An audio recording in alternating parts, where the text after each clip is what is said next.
दोस्तों, मध्य प्रदेश में यदि हम ओबीसी वर्ग की बात करें तो इतना अधिक अन्याय और उनके साथ इतनी अधिक अनियमितता बरती जा रही है जिसकी कोई हद नहीं है। चाहे हम मध्य प्रदेश के ओबीसी वर्ग के शिक्षित युवाओं को देख लें, चाहे हम सामान्य जनता को देख लें, या हम चुनाव की स्थिति भी देख लें, तो वहां पर हर तरफ से गवर्नमेंट के द्वारा, न्यायालय के द्वारा लगातार ओबीसी के हितों पर कुठाराघात किया जाता रहा है। यदि हम मध्य प्रदेश के युवाओं की बात करें तो भर्ती परीक्षाओं में, प्रवेश परीक्षाओं में, आने वाले और भी कॉम्पिटिटिव एग्जाम्स में, सभी में ओबीसी वर्ग के साथ में निश्चित रूप से बहुत बड़ा अन्याय हुआ है। और ये अन्याय हमारे सामने अभी हाल ही में आया है कि पंचायत चुनाव में से ओबीसी आरक्षण को समाप्त कर दिया गया है। और यदि भर्ती परीक्षा की बात करें, शिक्षक भर्ती की बात करें और भी अन्य आगे आने वाली भर्तियों की बात करें तो निश्चित रूप से ओबीसी का जो 27% वाला मामला है वह अभी निपटने की कगार पर नहीं है और लगातार उस पर रोक बरकरार है। तो दोस्तों, इस प्रकार से जो ओबीसी वर्ग है अपने आप को बिल्कुल असहाय महसूस कर रहा है और अब निकल पड़ा है आंदोलन की राह पर। हमने देखा कि ओबीसी महासभा के द्वारा लगातार ओबीसी के वर्ग से संबंधित जो भी अत्याचार उनके ऊपर हो रहे हैं और जिस प्रकार से अनियमितता बरती जा रही है, जिस प्रकार से उनके हितों को असुरक्षित बनाया जा रहा है, इन सभी के ऊपर उन्होंने आवाज उठाई है और आगे बढ़कर के बड़े बड़े आंदोलन किए हैं। ज्ञापन के माध्यम से अपनी बात को मुख्यमंत्री तक पहुंचाने का प्रयास किया है। मुख्यमंत्री जी से कई बार उन्होंने मीटिंग भी की है, लेकिन हमने देखा कि इसका परिणाम हमेशा उल्टा ही आया है। हाल ही में पंचायत चुनाव इसका बहुत ही ताजा उदाहरण है, जहां पर ओबीसी के आरक्षण को बिल्कुल समाप्त कर दिया गया है और निश्चित रूप से ऐसा होने पर तो विरोध तो बनता ही है। तो दोस्तों, अब हम वीडियो में बात कर रहे हैं कि 24 दिसंबर को अब राष्ट्रपति के नाम पर ज्ञापन दिया जाएगा। बालाघाट में धरना प्रदर्शन किया जाएगा। ओबीसी के जो अध्यक्ष बनाए गए हैं उनकी तरफ से भी कोई टिप्पणी नहीं आई है, तो वहां पर भी धरना प्रदर्शन होगा। तो इसी के संबंध में जानकारी है। तो दोस्तों, बहुत सारे संगठन हैं ओबीसी के, ओबीसी महासभा है, पिछड़ा वर्ग मोर्चा है और भी अन्य जो यादव महासभा है, इन सभी ने मिलकर के एकजुटता का परिचय देते हुए 24 दिसंबर को एक बड़ा आंदोलन करने का विचार किया है।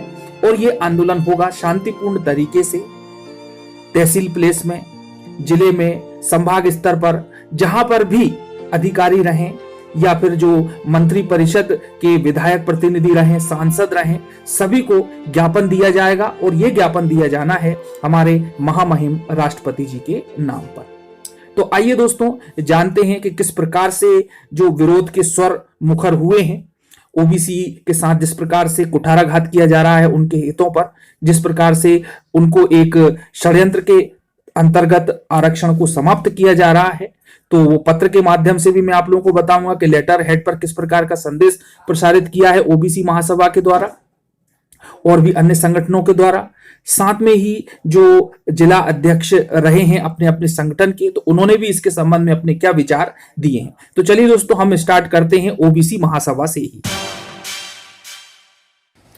देखिए दोस्तों, ये लेटर हेड है आपके सामने ओबीसी का और सूचना भी है और साथ में ही जो ज्ञापन दिया जाएगा उसके प्रमुख बिंदु भी हैं कि इसका उद्देश्य क्या है। तो ओबीसी महासभा राष्ट्रीय कोर कमेटी सदस्यों के निर्देशानुसार ओबीसी महासभा मध्य प्रदेश के समस्त प्रदेश, संभाग, जिला, ब्लॉक, तहसील अध्यक्ष एवं समस्त मोर्चा पदाधिकारियों को सूचित किया जाता है कि 24 दिसंबर 2021 को संभाग, जिला, तहसील स्तर पर ज्ञापन दिया जाना सुनिश्चित करें, है ना। इस प्रकार से उन्होंने ये कहा है और ज्ञापन देकर के अपना सभी लोग सहयोग प्रदान करें। तो जो मुख्य पॉइंट है वो भी देख लें कि त्रिस्तरीय पंचायत चुनाव में ओबीसी वर्ग को 27% आरक्षण लागू किया जाए और मध्य प्रदेश आरक्षण अधिनियम तत्संबंधी नियमों को संविधान की नवी अनुसूची में शामिल किया जाए, जिससे कि बार बार जो गवर्नमेंट बदल जाती है और इस प्रकार से 27% और 14% के आरक्षण के बीच में ओबीसी वर्ग झूलता रहता है, तो ऐसी स्थिति ना बने। चलिए दोस्तों, अब देख लेते हैं एक और जो संगठन है उसके लेटर हेड को। तो जैसा कि आप ये देख पा रहे हैं कि आपके सामने है अखिल भारतीय यादव महासभा मध्य प्रदेश का लेटर हेड, और ये भी आप देख लें इसमें कि क्या लिखा हुआ है। तो समस्त प्रकोष्ठ के प्रदेश अध्यक्ष, समस्त जिला अध्यक्ष, प्रदेश पदाधिकारी, अखिल भारतवर्षीय यादव महासभा को ये संबोधित है। और इन्होंने कहा है कि 17 दिसंबर 2021 को जो आरक्षण समाप्त कर दिया गया है सुप्रीम कोर्ट के द्वारा, जबकि 60% आबादी के साथ पिछड़ा वर्ग की आबादी है और इनके साथ इस प्रकार का जो कृत्य किया गया है वो सरासर अन्याय एवं धोखा है। इस पूरे षड्यंत्र में देश के प्रमुख राजनीतिक दल शामिल हैं, जिनकी मंशा प्रदेश की 60% आबादी को सत्ता संगठन से हमेशा अलग रखने की रही है। ये दल पिछड़ा वर्ग की बढ़ती राजनीतिक भागीदारी को स्वीकार नहीं कर पा रहे हैं, इसलिए किसी न किसी माध्यम से षड्यंत्र कर हमें विकास की मुख्य धारा से अलग करने का प्रयास कर रहे हैं। तो दोस्तों बिल्कुल आरोप लगाया है सीधा इन्होंने। और हमारा समाज पिछड़ा वर्ग के हकों की लड़ाई में सदैव तत्पर व अग्रणी रहा है।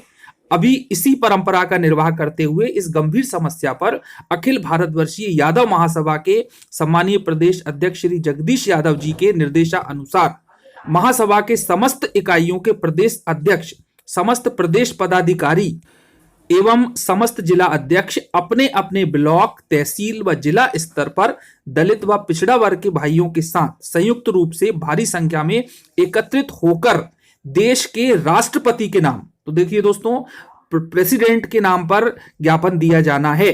तो पुनः ससम्मान लागू करने के लिए आरक्षण को सक्षम अधिकारी को 24 दिसंबर 2021 को ज्ञापन देंगे। तो दोस्तों इस प्रकार से जन आक्रोश रैली निकाली जाएगी और राष्ट्रपति के नाम पर ज्ञापन दिया जाएगा। और निश्चित रूप से जो आरक्षण समाप्त किया गया है सुप्रीम कोर्ट के द्वारा, हाई कोर्ट के द्वारा, तो उसका विरोध हुआ है। तो आइए जानते हैं कि क्या कहते हैं ओबीसी संगठनों के पदाधिकारी इस संबंध में। तो देखें आप, आपके सामने है कि साजिश से ओबीसी के साथ निर्मित की परिस्थितियां, सौरभ लिल्हारे, ठीक है, ओबीसी महासभा जिला अध्यक्ष सौरभ लिल्हारे ने भी केंद्र और प्रदेश सरकार पर ओबीसी वर्ग को बेवकूफ बनाने का काम करने का आरोप लगाया है। उन्होंने कहा कि यदि केंद्र और प्रदेश की सरकार ओबीसी हितैषी है तो वह ओबीसी वर्ग को कमलनाथ सरकार द्वारा दिए गए 27% आरक्षण को नवी अनुसूची में डालकर उसे पास कराए। लेकिन यहां पर साजिश निर्मित की जा रही है और इस प्रकार की परिस्थितियां निर्मित हो चुकी हैं जिससे कि ओबीसी वर्ग के हितों का संरक्षण नहीं हो पा रहा। इस अवसर पर ओबीसी वर्ग के मामले में माननीय न्यायालय में सरकार के वकीलों की रुचि कभी नहीं दिखाई, जबकि ओबीसी को हक दिलाने को लेकर लगातार ओबीसी महासभा विभिन्न माध्यमों से प्रयासरत है। तो दोस्तों इस प्रकार से उन्होंने कहा है कि ये एक साजिश है, ये एक षड्यंत्र है। फिर उसके बाद में अजय विसेन कहते हैं, जो कि पिछड़ा वर्ग मोर्चा जिला अध्यक्ष हैं, ओबीसी वर्ग सहित हर वर्ग के कल्याण और उसे उसका हक अधिकार दिलाने के लिए केंद्र से लेकर प्रदेश तक की सरकार संकल्पित है। माननीय सुप्रीम कोर्ट के निर्णय के बाद सरकार माननीय कोर्ट में अपील कर रही है और लगातार कानूनविदों से सलाह मशवरा किया जा रहा है। सरकार और पूरी पार्टी का मत है कि ओबीसी आरक्षण के साथ ही चुनाव कराए जाएं। लेकिन हमें यह भी नहीं भूलना चाहिए कि यदि कांग्रेस कोर्ट नहीं जाती तो संभवतः आज जो स्थिति ओबीसी वर्ग के साथ निर्मित हुई है वह ना होती। तो दोस्तों इस प्रकार से अपने अपने विचार हैं सभी संगठनों के, लेकिन यहां पर देखा जाए तो ओबीसी वर्ग के साथ में युवा शिक्षित बेरोजगारों के साथ में काफी कुछ अन्याय हुआ है और ऐसा नहीं होना चाहिए। अब गवर्नमेंट आगे क्या निर्णय लेती है और हाई कोर्ट का फैसला किस दिशा में जाता है ये तो वक्त ही बताएगा। तो दोस्तों जो भी होगा आपके सामने होगा और वीडियो के माध्यम से जानकारी मिलती रहेगी। धन्यवाद। जय हिंद, जय भारत।